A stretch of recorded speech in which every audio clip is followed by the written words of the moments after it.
Dami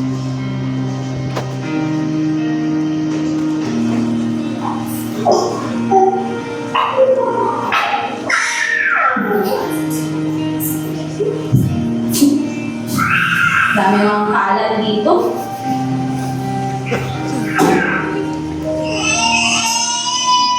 Di, wala. Ayusin mo naman mo. May ginagawa ko dito. Pataalim mo naman yan.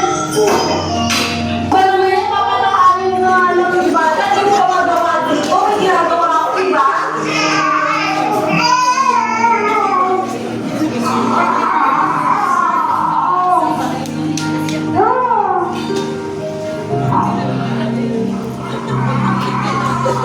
Panginoon, hindi ko na po alam kung tama pa po ba lahat ng ginagawa ko. Hindi ko na po alam ang gagawin ko. Natatakot po ako, Ama. Baka hindi ko po kayanin palakihin si Neby. Pero alam ko pong kayo ang nagsabi na my grace is sufficient.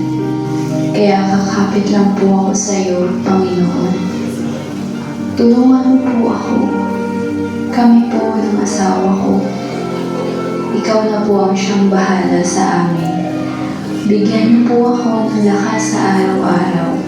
At higit sa lahat, turuan mo po akong maging mabuting ina. In Jesus' name, Amen. Mahal, pasensya na ako.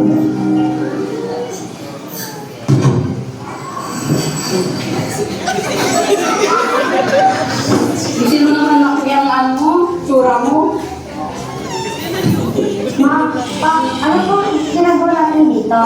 Magsisimba tayo na kasi hingi tayo ng guidance kay Lord para palaki ka ng maayos. Okay po.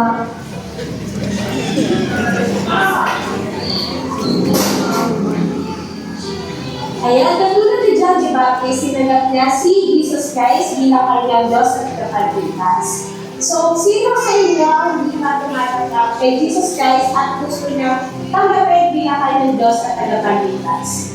Taas tayo ng kamay, means, sino ka? Ayan, si Nelly. So, Nelly, sabayan mo ako with a prayer. Okay? Lord God, I pray, and tinatanggap ko kita bilang aking Diyos at tagapagligtas. Tulungan niyo po ako na mamuhay ng aayon sa inyong kalooban. Ito po yung aking dalangin sa pangalan ni Jesus. Amen.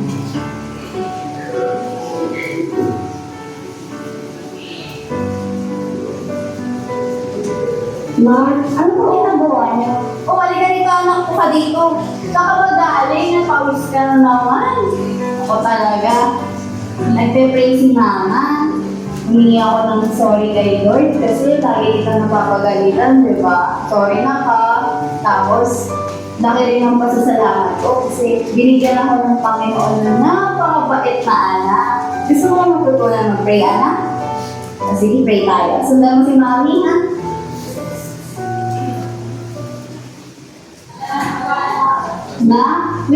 Tapos na klase mo? Tara, simba tayo. Ma, simba na naman. Kakasimba ko lang klase na yung joke. Pwede ba kaya na ako? Na kung ano man yung pinagdadaanan mo, may Diyos tayo karamay, ah. Karamay, wala nga siya dito. Going to church is a waste of time. I rather go with my friends than go to church. Na, ayusin mo yung pananalita mo, ha. Diyos yung pinagsasabihan mo.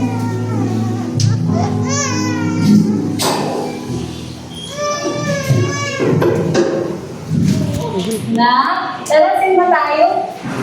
Kaya ako, ma. Sinatawag pa ako. Next time na lang.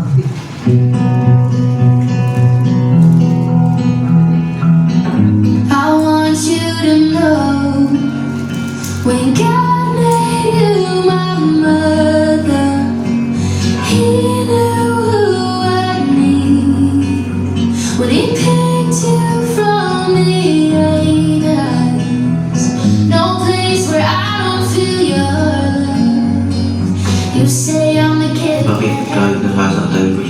di pa rin siya sumusuko sa akin.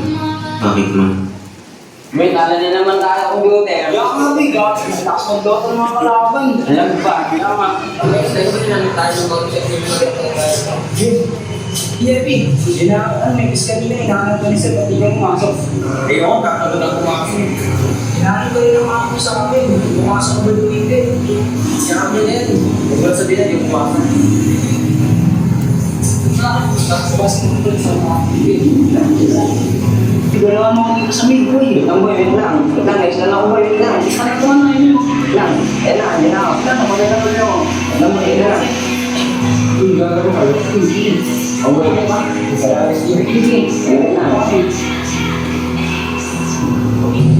Uy, ikaw yung hindi nagbahan dito sa mga YouTube natin. Ikaw yun. Ikaw yun.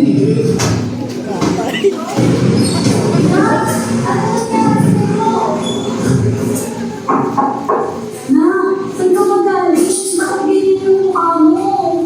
Na, okay na lang. Nasa charger ko.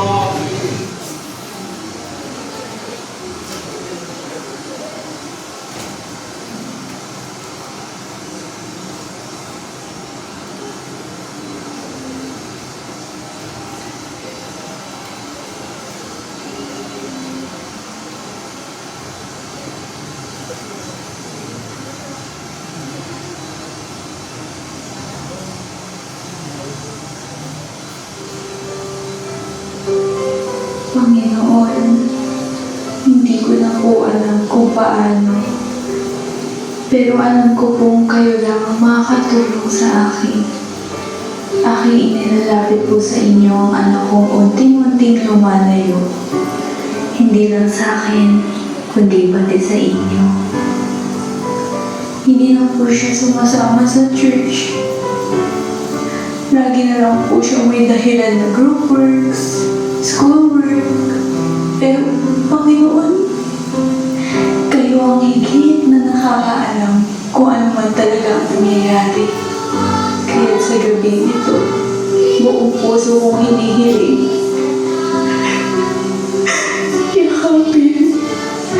Yakapin niyo po ang anak ko. Gabayan niyo po siya sa daang piniling ng tahakin. Kahit mukhang malayo ito sa inyo. Panginoon, yung mga kaibigan niya po, hindi ko po sila kilala tulad ng pagkakakilala ko sa anak ko. Pero kayo, Ama, kilala niyo po sila lahat. Kaya dinadalangin ko po kung hindi man sila ang dahilan ng paglayo ng anak ko, sana po ay maging daan sila ng pagbabalik niya sa inyo.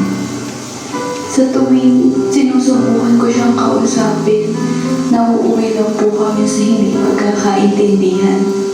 Minsan, parang hindi ko na siya maabot. Pakiramdam ko, kahit gaano ko siya gustong ilapit sa inyo, lalo lang siyang lumalayo. Kung tutuusin, masakit po. Walang bati, walang yakap. Parang wala lang. Pero, Panginoon, hindi ko na po hahanapin ang mga iyon.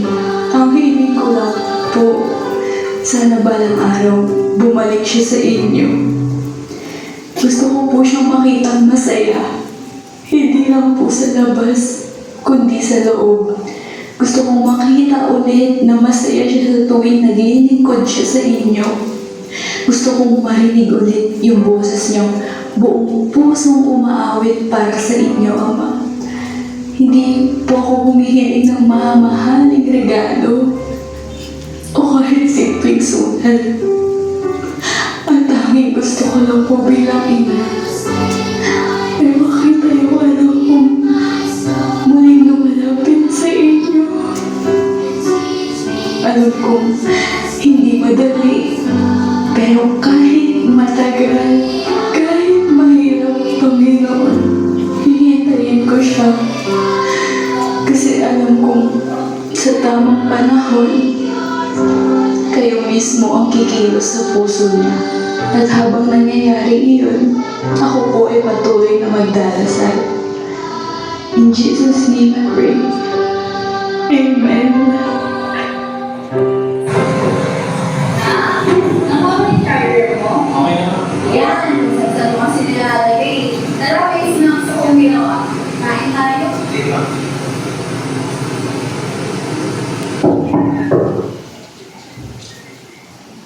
Na, simba tayo. Tara na ma. Tapos na ako mag-isikaso. O, hintayin na lang kita sa labas ha. Sabay na tayo pumunta ng church. Good morning, everyone. Welcome po sa ating church service as we celebrate Mother's Day. Happy Mother's Day to all the mothers out there. To start our program, let's listen to a testimony from one of our song leaders who will share how God has worked through his life as he honors his mother. May I call on Brother Negi Barca for his testimony. Let's give them a round of applause.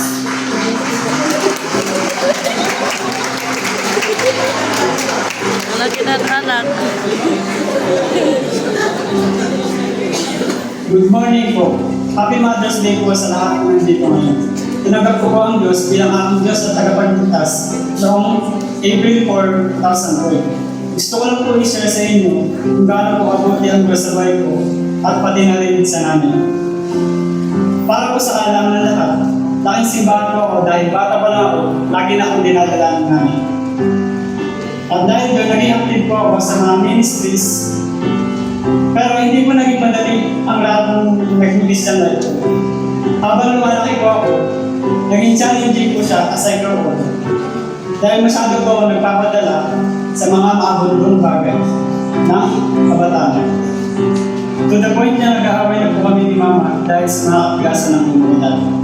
During my teenage years, syempre alam naman po natin na critical naman siya to. Dahil kung ano-ano ang mga pangit at mabundong bagay ang ating alam.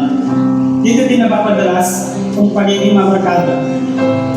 Walang pagkilanlan sa Diyos, kaya umabot ko sa punto na napapalayo na ang loob ko sa Diyos.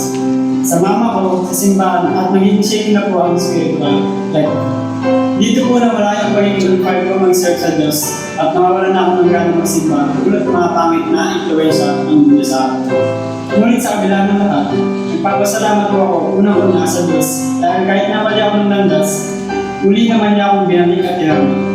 Laki din po ng pasasalamat ko sa aking nanay na walang sawang unawain ako during those times na sobrang tigas ng ulo ko at nasa wilderness. Thank you so much, Mama. Alam ko lagi mo ako sumasama sa mga panalangin mo noong panahon na iyo. Dahil alam ko na mismo ikaw hindi mo sa kinakaya ang pagiging pasaway ko. Look at now, Ma. Nakabalik na ako sa piling ng Diyos. Pinagsisisiyan ko ang mga kasalanan na gawa ko. Kasama mo na uli ako magsimba at maglingkod sa Panginoon. I am happy to share the word of God again to those people na nangailangan din ng Diyos. Sa kanilang mga puso, ako ay naglilingkod na uli at nagpapagamit sa mga ministry sa Diyos para sa ating Panginoon. Thank you po at Happy Mother's Day.